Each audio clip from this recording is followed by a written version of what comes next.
Noong unang panahon, may isang tao na lumipat sa isang bagong bayan.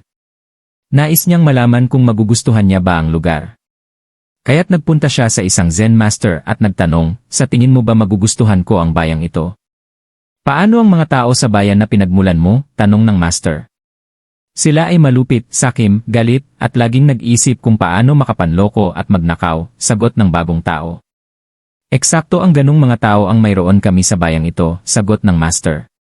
Isang araw matapos iyon, may isa na namang bagong tao sa bayan na nagpunta sa master at nagtanong ng parehong tanong.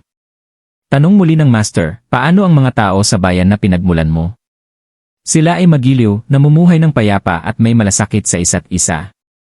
Inaalagaan nila ang kanilang paligid, nirerespeto ang isa't isa, at sila ay mga naghahanap ng espiritu, sagot ng tao. Eksakto rin ang ganung mga tao ang mayroon kami sa bayang ito, sagot ng master. Makikita mo, sa buhay mo, anuman ang makita mong mabuti o masama sa mundo, ay ito rin ang makikita ng mundo sa iyo.